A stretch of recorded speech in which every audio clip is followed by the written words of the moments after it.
నమస్తే. శ్రీ గురుభ్యో నమః. శ్రీమాత్రే నమః. ఆదిత్యాయ చ సోమాయ మంగళాయ బుధాయ గురుశుక్రశనిభ్యే రాహవే కేతవే నమః. Hi, my name is Gautam, and I actually stay in Malkajgiri itself. Like, I had this back pain. It's been 1.5 years. I have tried many treatments like chiropathy, oil massage, physiotherapy especially, but it didn't work out as much like what I expected.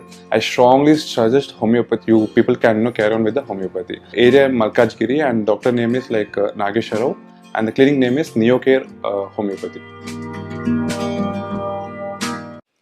మరి ప్రతి మాసంలో చెప్పుకున్నట్టుగా ఫిబ్రవరి మాసం కాను గోచార రీత్యా ఎలాంటి ఫలితాలు ఉన్నాయి అన్నది చెప్పుకోవడానికి ముందుగా గోచారము అంటేనే గ్రహాల యొక్క గమనం.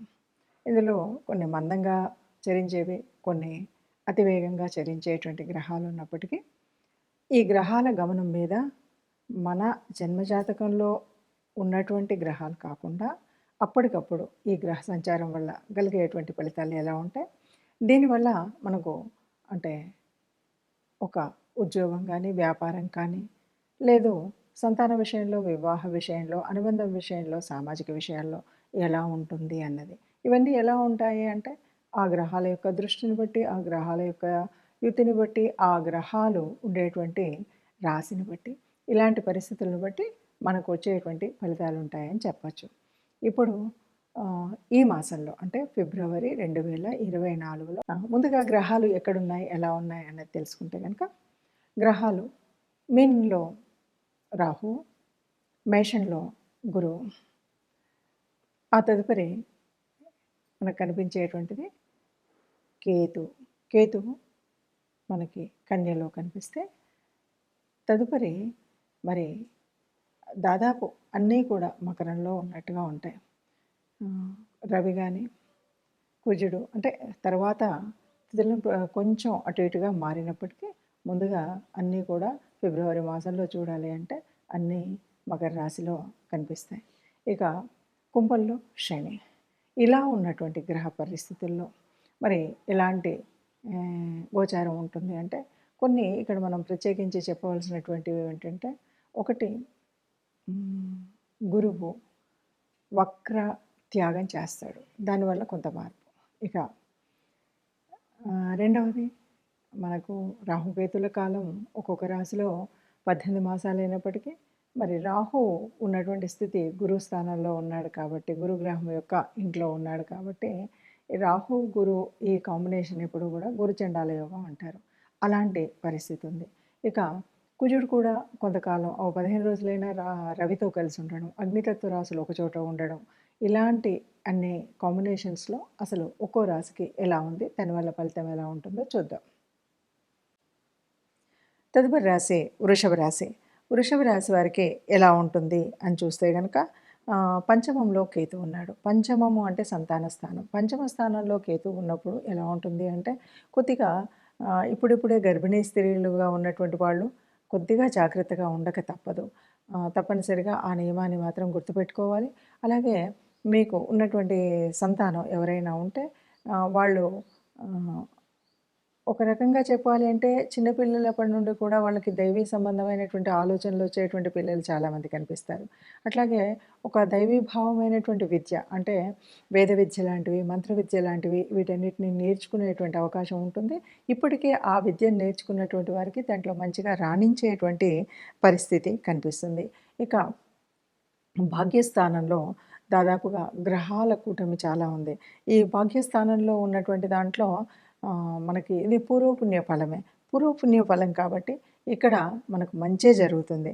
కాకపోతే ఇక్కడ ఉన్నటువంటి రవి, బుధుడు, శుక్రుడు, కుజుడు ఈ కాంబినేషన్ ఆఫ్ ఈ అగ్ని రాశులైనటువంటివి ఇక్కడ ఉండడం వల్ల కొద్దిగా ఇబ్బందులు అయితే కలుగుతాయి. అంటే ఉద్యోగ స్థితిలో కొంచెం ఇబ్బంది అయితే కలుగుతుంది. ఉద్యోగం కానీ, వ్యాపారం కానీ, అంటే సంపాదనకు సంబంధించి మీరు ఏదైతే జీవనోపాధికి చేస్తున్నారో దాంట్లో కొద్దిగా ఒత్తిడులు తట్టుకోవడానికి కష్టంగా అనిపించేటువంటి పరిస్థితి ఉంటుంది. ఇక దశమంలో అంటే భాగ్యస్థానంలో అలా ఉన్నప్పుడు మనకు ఉద్యోగ స్థానం అయినటువంటి 10వ భావంలో శని ఉన్నాడు. 10వ భావంలో శని ఉన్నప్పుడు ఇది ఆలస్యం, మందకోడితనం ఇలాంటివన్నీ ఉంటాయి. ఏది జరిగినా మనం అనుకున్నటువంటివి జరగాలి అంటే నెమ్మదిగా జరుగుతూ ఉంటాయి. అయితే ఎవరైతే కొద్దిగా కొన్ని ఉద్యోగాల్లో ఉన్నవాళ్ళు చాలా అంటే ఐరన్‌కి సంబంధించినటువంటి ఇండస్ట్రీస్‌లో చేసేటువంటి వాళ్ళు గానీ, ఆయిల్‌కి సంబంధించినటువంటి ఫీల్డ్స్‌లో చేసేటువంటి వాళ్ళు కానీ, లేదు ఏదైనా శానిటరీ డివిజన్‌కి చెందినటువంటి వాటిలో పనిచేసే వాళ్ళందరికీ కూడా చాలా బాగుంటుంది అని చెప్పొచ్చు. ఇక 11లో రాహు ఉన్నాడు. రాహు ఉన్నాడు కాబట్టి ఇది లక్, అదృష్టం. ఈ అదృష్టం ఎలా ఉంటుంది ఏంటి అంటే రాహు స్థితిని బట్టి మిగతా గ్రహాల స్థితిని బట్టి ఉంటుంది. అయితే మనం ఆశించింది అంతగా అనిపించకపోవచ్చు. కాకపోతే ఎవరైతే రాజకీయ రంగంలో ఇంకా ఏదైనా ఆర్టిస్టిక్ ఫీల్డ్‌లో ఉన్నటువంటి వారికి బావుంటుంది అని చెప్పొచ్చు. మొత్తంగా చెప్పాలి అంటే వృషభ రాశికి మిశ్రమ ఫలితాలుంటాయి. కొన్ని బావుంటాయి. బాగున్నటువంటి పరిస్థితుల్లో కూడా అంటే భాగ్యస్థానంలో ఎక్కువగా రాశులు ఉండడం ఒకటి. తర్వాత ఉద్యోగ స్థానంలో శని ఉండడం. వీటి అదృష్ట స్థానంలో రాహు ఉన్నాడు. ఇలాంటి పరిస్థితుల్లో ఆహ్, కొంచెం కష్టపడి ఏదైనా సరే తప్పకుండా చెయ్యాలి అనేటువంటి మొండి పట్టుదల ఉన్నప్పుడు ముందుకు వెళ్ళేటువంటి పరిస్థితి ఉంటుంది అని చెప్పొచ్చు. చూసారు కదా! గ్రహస్థితి ఇలా ఉన్నప్పుడు మరి ఏం చేయాలి? అసలెందుకు తెలుసుకున్నామంటే, నిజం చెప్పాలి అంటే గోచార రీత్యా ఉండేటువంటి గ్రహ పరిస్థితి ఎప్పుడూ కూడా మనం తీసుకుంటే, మనకి జన్మజాతకం తెలియనప్పుడు అసలు ఆహ్, ఏ రకంగా మన రాశి ఏంటి, మన లగ్నం ఏంటి అనేటువంటి విషయాలు తెలియనప్పుడు మాత్రమే కొద్దిగా కష్టమవుతది. ఇలా కాకుండా అంటే జన్మజాతకంలో మన జన్మ కుండలి లేనట్టయితే. లేదా జాతకం నా రాశి ఇది అని అంతవరకే తెలుసుకొని ఉంటారు కాబట్టి అప్పుడు చూసుకోవడానికి వీలుగా ఉంటుంది. కానీ నిజానికి జన్మజాతకంలో ఉన్నటువంటి గ్రహస్థితులను బట్టి, జరుగుతున్నటువంటి దశ, అంతర్దశలను బట్టి పూర్తి వివరాలుంటాయి. అందులో కూడా కొన్నిసార్లు మనకు యోగించే గ్రహాలు, యోగించని గ్రహాలు ఉంటాయి. దీన్ని బట్టి మనం తీసుకునేటువంటి పరిహారాలు ఇవన్నీ కూడా తీసుకోవాలి. అవేవి తెలియదు అన్నప్పుడు ఇప్పుడు నడుస్తున్నటువంటి గ్రహాల యొక్క స్థితిని బట్టి మనం నిర్ణయాలు తీసుకోవాలి. ఏదేమన్నా మనకు ఈ గోచార రీత్యా వచ్చేటువంటి ఫలితం ఎంతవరకు ఉంటుంది అంటే ఎగ్జాక్ట్‌గా చెప్పాలంటే 30-40% ఆఫ్ ఫలితాలు మనకు రిఫ్లెక్ట్ అవుతాయి. అంతకు మించి అంటే మిగతాది మన ఒరిజినల్ జన్మ కుండలి మీద ఆధారపడి ఉంటుంది.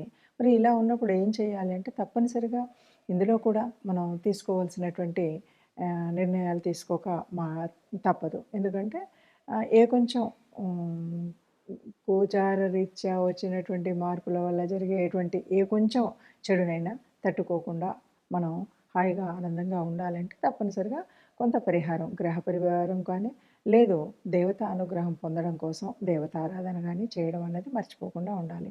మరి ఆ రకంగా చూస్తే ఇప్పుడున్నటువంటి వాటిలో ముఖ్యంగా గురుచండాల యోగం అంటున్నారు కాబట్టి మనం గురుతత్వానికి సంబంధించినంత వరకు ఆహ్, పూజ చేయాలి అంటే రాహుకేతువుల్ని ఆరాధించడం, ముఖ్యంగా సుబ్రహ్మణ్య స్వామిని ఆరాధించడం, అగ్నితత్వానికి సంబంధించినటువంటిది ముఖ్య రవి, కుజుడు వీళ్ళిద్దరూ కూడా ఒక స్థానంలో ఉండడం వల్ల కొంత ఇబ్బంది కలుగుతుంది కాబట్టి అలాంటి పరిస్థితి లేకుండా ఉండడం కోసం మనం ఆహ్, సుబ్రహ్మణ్య స్వామి ఆరాధన చేయడంతో పాటు నిత్యం ఆహ్, రవి, సూర్య ఆరాధన, సూర్యుడికి సంబంధించినటువంటి స్తోత్రాలు చదువుకోవడం, సూర్య నమస్కారాలు చేయడం లాంటివి చేసినట్టయితే బావుంటుంది. దీనికి తోడు ఇష్టదేవత ఆరాధనని మర్చిపోకుండా చేయడం. ఇది మనకు దాదాపుగా ఏ కష్టం కూడా లేకుండా కష్టాలను నివారించేటువంటి స్థితి మనకు కనిపిస్తుంది. అందరూ సుఖంగా ఉండాలని, అందరూ సంతోషంగా ఉండాలని, ఆ సుఖ సంతోషాలతో ఉన్న వారందరిలో మనము ఉండాలని ప్రార్థిస్తూ సర్వేజన సుఖినో భవంతు. నమస్తే.